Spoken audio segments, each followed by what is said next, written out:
భద్రాద్రి కొత్తగూడెం జిల్లా అశ్వారావుపేట నియోజకవర్గం 15వ జాతీయ ఓటర్ల దినోత్సవాన్ని పురస్కరించుకుని భద్రాద్రి కొత్తగూడెం జిల్లా అశ్వారావుపేటలో ఓటర్ల అవగాహన కార్యక్రమం నిర్వహించారు. తహసీల్దార్ ఆధ్వర్యంలో పట్టణంలో విద్యార్థులు ప్లకార్డులు ప్రదర్శిస్తూ నినాదాలు చేశారు. ప్లకార్డులపై సందేశాలు అందరినీ ఆకట్టుకున్నాయి.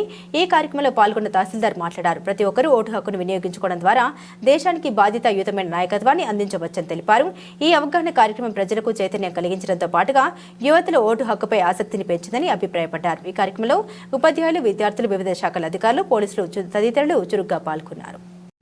15వ జాతీయ ఓటర్ల దినోత్సవంలో భాగంగా అశ్వారావుపేట నియోజకవర్గంలో అశ్వారావుపేట నియోజకవర్గ కేంద్రమైన ఇక్కడ రింగ్ రోడ్లో విద్యార్థులు, టీచర్లు వీళ్ళందరి సహాయంతో మానవహారం చేయడం జరిగింది. ఈ మానవహారంలో ముఖ్యంగా భవిష్యత్తులో కాబోయే ఓటర్లైన విద్యార్థులతోటి ఒక మంచి ప్రజాస్వామ్యాన్ని, ఒక మంచి ప్రభుత్వాన్ని ఎన్నుకున్నటకు ఓటే ఆయుధం కాబట్టి ఆ ఓటుని ఏ విధంగా వినియోగించుకోవాలి, ఎవరికి ఓటు వేయాలి, ఎటువంటి ప్రభుత్వాన్ని ఎన్నుకోవాలి అనే ఉద్దేశంతో విద్యార్థులు అందరితో ప్రతిజ్ఞ చేయించడం జరిగింది.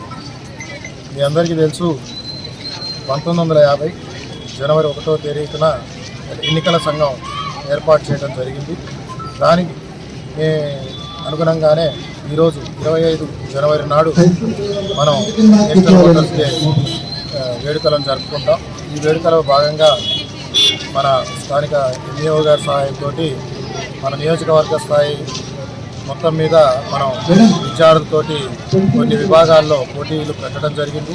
ఆ పోటీల్లో విజేతలకు కూడా ఈరోజు వాళ్ళందరినీ కూడా సత్కరించుకోవటం, అదేవిధంగా నూతన ఓటర్లు ఎవరైతే మొన్న జనవరికి 18 సంవత్సరాలు నిండాయో వాళ్ళందరినీ కూడా సన్మానించుకోవటం, ప్రభుత్వం ఎన్నికల కమిషన్ జారీ చేసిన ఓటర్ కార్డు వాళ్ళకు పంపిణీ చేయటం, ఇటువంటి కార్యక్రమాలన్నీ చేస్తూ ఈ జాతీయ ఓటర్ల దినోత్సవం ద్వారా విద్యార్థులకు, కొత్త ఓటర్లకు, అదేవిధంగా గతంలో ఉన్న ఓటర్లందరికీ కూడా మా తరపున ఇచ్చే సందేశం ఏంటి అంటే, ఓటు హక్కు చాలా విలువైనది. ఓటును నిర్వీర్యం చేసుకోకండి, ఓటుతోనే మనం ఏదైనా సాధించగలం అనే ఉద్దేశంతో వాళ్ళందరికీ తెలియజేస్తూ ఈ కార్యక్రమాన్ని ఘనంగా జరుపుకోవడం జరిగింది.